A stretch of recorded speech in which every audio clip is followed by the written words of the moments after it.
There's two different videos that I want to make right now, so I'll try to stay on topic of just one. We'll go through my life, just a tiny fraction of the women that were friends with me and what ended up happening. We'll start with Kim Jepsen in high school. She was supposed to be ultra pretty and all that. Oh, cool. But that's not really what I'm into. I just want a friend, a real friend. And she was my best friend. Well, she was only my best friend because people in Chapel, Nebraska pretty much suck. You're welcome. But she was super kind. Now she started dating the sheriff of Haxton, Colorado's son. His name was Michael McBee. I have recordings and screenshots from Kim and her mom verifying that that's true. Um, then she went back to him, and I was treated horribly by quite a few people, and resulted in me writing a letter and also being assaulted by Zach Metcalf, who stood about as much chance of winning that fight as a fart in a windsock, you know? And one side out the other. Like, he didn't stand a chance. Now he could beat me piss limber with no problem.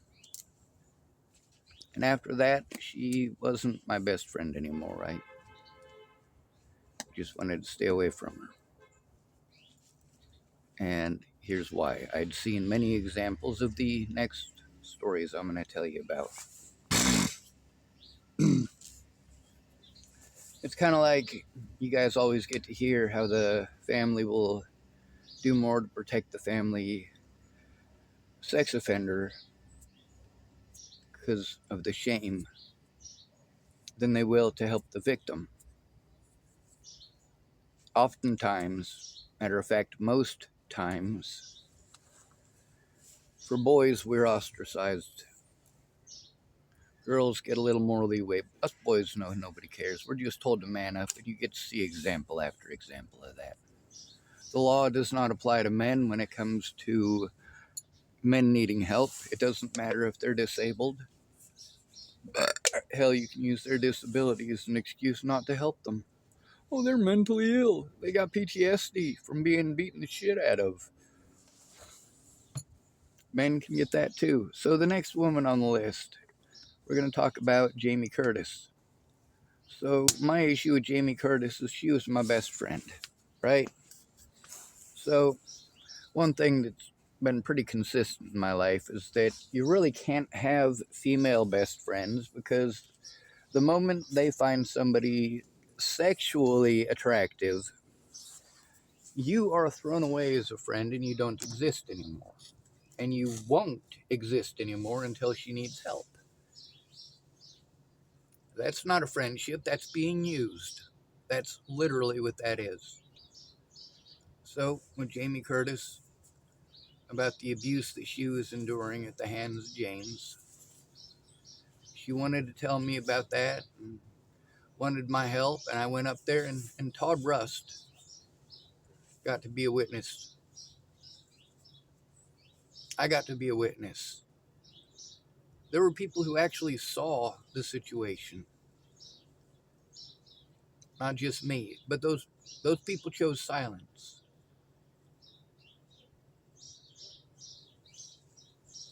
So when it came to the point where James and his family were harming me for telling the truth, for trying to destroy evidence, this is what happens when you help a woman out. When she goes back to her predator, somehow it's your fault. Somehow it's okay to target you. When she makes it out to be an extreme emergency and something needs to be done right away. She's afraid for her life from James, and so on and so on. And you do something desperate because you're afraid for her. You're afraid because this is somebody that you care about. Not as boyfriend, girlfriend, but as a friend. But here's the thing, Jamie, well, as soon as she started dating James, she pretty much didn't have any friends anymore. She wasn't allowed to have any friends, and I did not exist until she needed help moving out of there. She didn't care about the physical assaults that I had to endure in Chapel, Nebraska, as if I had made that up.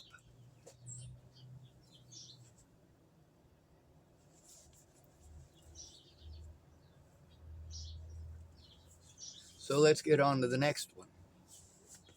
How about Natalie Bollinger? Natalie Bollinger was quite a few years younger than me, right? Absolutely. But you get to see while she was a child, her and her sister both admitted and acknowledged and thanked me for running them off when they were kids, stating that they were too young to be down there anyway and they were looking for the wrong kind of attention. In their own words. So while you guys pretend that I was hanging out with little girls when they were 13, no, I passed out blankets in Boulder, Colorado for years. Here's what happens. When you pass out blankets, you need to at least try to be responsible for those blankets. I don't mean going and picking them up. I mean that the police are going to give somebody a ticket that's going to cost them at least 3 weeks of their life. 3 weeks of it. Them tickets ain't cheap. Neither is the manual labor they expect you to expend in order to pay it off. Or the time in jail that you may lose your job over there. Yeah, there's homeless people with jobs in Boulder. It's just super expensive in Boulder. Sorry for getting off topic, but when they were 13, I saw them both. Natalie was in a sleeping bag with Emery, and Alicia was in a sleeping bag with Arturo. And I told them that they needed to get out of there. I did yell at them. I also yelled at Emery and Arturo. Those are little girls. You do not get into sleeping bags with little girls. If you only got 2 sleeping bags, fine. Let Natalie and Alicia use one sleeping bag and you guys take turns in the other and one of you stand watch. I also told them to leave and not come back because both sets had done stuff that was highly inappropriate. Emery and Arturo only came back if there was cops nearby. Natalie and Alicia disappeared for 3 or 4 years. They showed back up. Well, both of them, with a couple older gentlemen,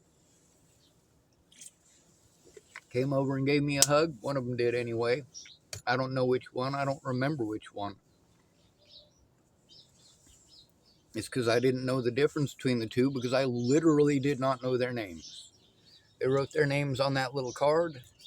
I sent each of them one message on Facebook like they had asked, and then I forgot they existed. What ended up happening with that? I forgot they existed. Later on, with all that abuse in Boulder from the Boulder Police Department, now that police in Minneapolis are having to deal with from ICE what it is that Boulder Police do to us on a daily basis, maybe it puts it in perspective for you that no, I'm not on ICE's side. We'll not get onto that monkey trail because that's the next one I'm going down for the next video. I'm pretty nervous. I got a meeting in an hour, so I got a half an hour to get there, and I got to download this video, so we're going to try to make it quick. With Natalie Bollinger, the situation was that she was wanting to end her life over her family. There's a lot of messages between her and I that show that. This is why you cannot be friends with women, why you cannot help women. First of all, she went back to the drugs, like she knew she would. I mean, if you read our messages, yeah, she was aware. She knew that this was a something that could potentially happen, and it did. She went right back to the same druggies in Virginia that she knew before. It's not my fault. It's not my fault that she chose to do that while I was there. You guys tell me I need to understand she's an addict. Well, no, I don't need to understand. I do understand, but that doesn't mean I need to. Do you guys understand that I'm not a drug addict? Do you understand that I've never tried cocaine? I've never tried heroin. You get to see how in all of these situations when these women, like for example Jamie, after needing a rescue because she was beaten on, she goes back to him. Who helped her out of that situation the first time? I don't even know if the time that me and Todd Rust helped her out was the first time. Well, for certainly I helped her. Todd Rust helped her. And yeah, there are multiple witnesses, many of them hiding behind religion. The same thing with Natalie Bollinger's family. Natalie Bollinger's family is hiding behind religion. You guys want to pretend that all of the evidence of the crimes they committed against me doesn't exist because they say, oh, I'm a Christian, I would never do a thing like that. Oh, don't look at what he's saying. He's crazy. He's mentally ill. This is not okay. Just because you guys don't want to believe it doesn't mean that it isn't true.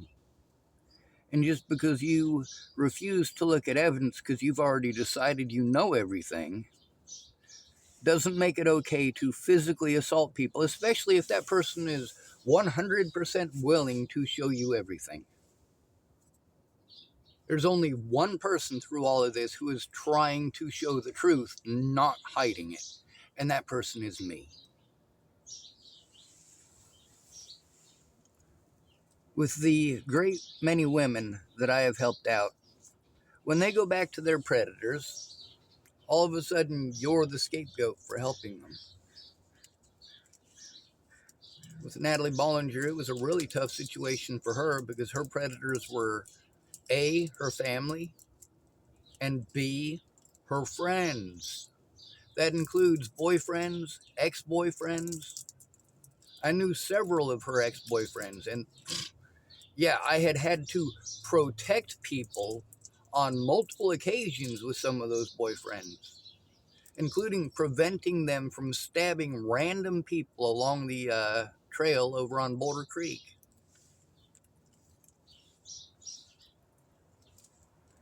Now, those are just 3 stories, just 3 of them,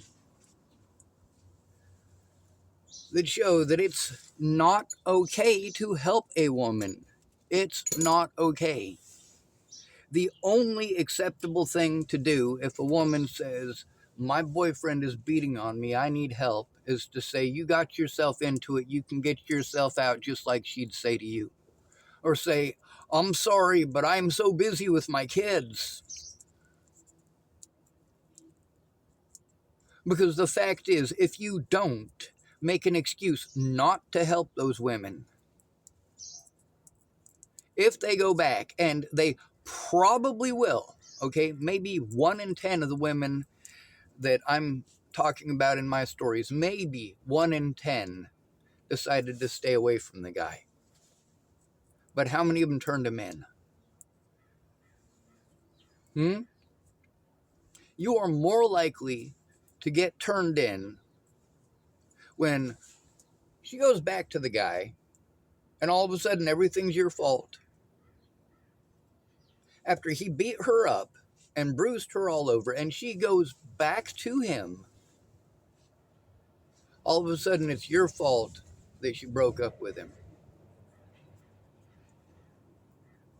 All of a sudden him and his friends have a target and a scapegoat and they're angry. You are more likely to get called a stalker after that situation for asking that woman who put you in that situation. You can say all you want that you put yourself in that situation. No, no, no, no, no, no, no, no, no. I was misled into that situation. I was misled to believe that you actually wanted help, that you actually wanted to get away from the abuse. I was misled to believe that you weren't going to put this all on me for helping you. But when you go back to him and him and his friends are messing with you, right? You don't want that. You're back with your boyfriend. Things are all happy-go-lucky. It's the honeymoon period. And now the guy who helped you out of that situation, you pretend that it was about your vagina. He only wanted your vagina. Couldn't take no for an answer. No. You can ask Kimberly Joe Jepson how many times I ever asked her out. I guarantee you it's 0. You can look through everything with Natalie Marie Bollinger and see how many times I asked her out, and the answer is 0. How about Jamie Curtis? How many times did I ask her out? Just once. And I've regretted it ever since.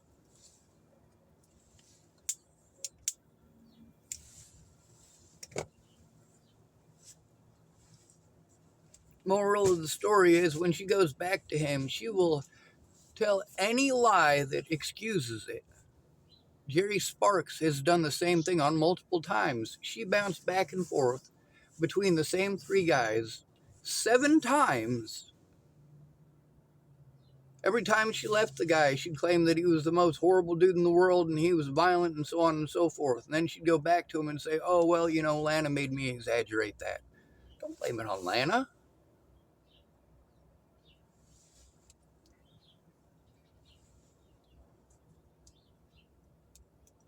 The moral of the story is don't do it.